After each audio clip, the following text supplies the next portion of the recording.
मालदीव्स के नए राष्ट्रपति मोहम्मद मुइज़्ज़ ने कहा कि वो राष्ट्रपति के रूप में कार्यभार संभालने के पहले ही दिन भारतीय सेना को मालदीव से हटाने का काम करेंगे। मुइज़्ज़ को खुले तौर पर चीन का समर्थन करने के लिए जाना जाता है। उन्होंने अल जजीरा को एक इंटरव्यू में कहा कि जैसे ही वो राष्ट्रपति का पदभार संभालेंगे, उसी दिन वो भारतीय सैनिकों से मालदीव से वापस जाने का अनुरोध करेंगे, क्योंकि ये उनकी सर्वोच्च प्राथमिकताओं में से एक है। मुइज़्ज़ ने पिछले महीने राष्ट्रपति पद की दौड़ में निवर्तमान राष्ट्रपति इब्राहिम सोली को हराया था, जिन्हें भारत के समर्थन के रूप में देखा जाता था।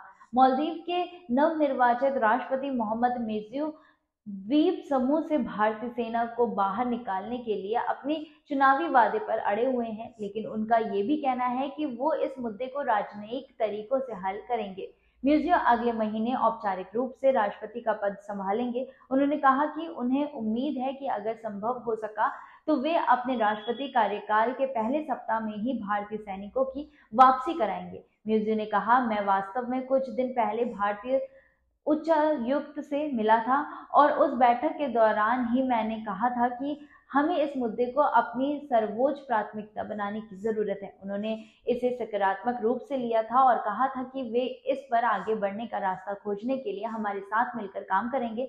उन्होंने कहा, हम सदियों से बहुत शांतिपूर्ण देश रहे हैं। हमारी धरती पर कोई भी विदेशी सेना नहीं थी, हमारे पास कोई बड़ा सैन्य ढांचा नहीं है और हमारी धरती पर किसी भी विदेशी सेना के होने से हम सुरक्षित महसूस नहीं करते हैं। ये पूछे जाने पर कि क्या उनकी विदेशी नीति का सुझाव चीन की ओर से होगा, मुइज़्ज़ ने कहा कि वे मालदीव समर्थन नीति का पालन करेंगे। मुइज़्ज़ ने कहा, हम किसी भी देश को खुश करने के लिए उसका पक्ष नहीं लेंगे। हम चाहते हैं कि हमारे हित सुरक्षित हों। कोई भी देश जो इसका सम्मान करता है वो हमारा अच्छा दोस्त होगा।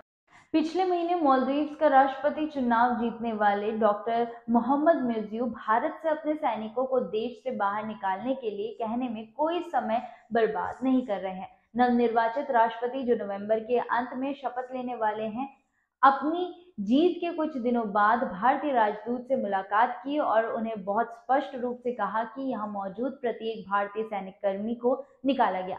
मालदीव्स लंबे समय से भारत के प्रभाव क्षेत्र में रहा है और वास्तव में जब मुइज़्ज़ ने मालदीव्स के राष्ट्रपति चुनाव में जीत हासिल की तो इसे भारत के लिए एक झटके के रूप में देखा गया, विशेष रूप से उनके प्रतिद्वंदी मौजूदा इब्राहिम मोहम्मद सोली के रूप में।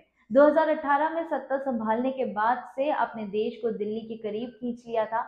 मुइज़्ज़ का समर्थन करने वाले गठबंधन ने सोली की भारत प्रथम नीति से मजबूत हुए इस रिश्ते को मालदीव की संप्रभुता और सुरक्षा के लिए खतरे के रूप में चित्रित किया। मुइज़्ज़ का गठबंधन चीन के साथ घनिष्ठ संबंधों का पक्षधर है, जिसने मालदीव में बुनियादी ढांचे और विकास परियोजनाओं के लिए ऋण और अनुदान के रूप में करोड़ों डॉलर का निवेश किया है। लेकिन भारत जो हिंद महासागर के एक महत्वपूर्ण हिस्से की निगरानी के लिए रणनीतिक रूप से स्थित द्वीपों में पैर जमाना चाहता है, ने देश को विकास सहायता में लगभग $2 बिलियन की प्रदान किए हैं।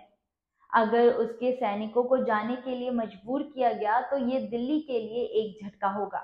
मुइज़्ज़ की मांग से माले और दिल्ली के बीच राजनीतिक तनाव पैदा होने की संभावना है।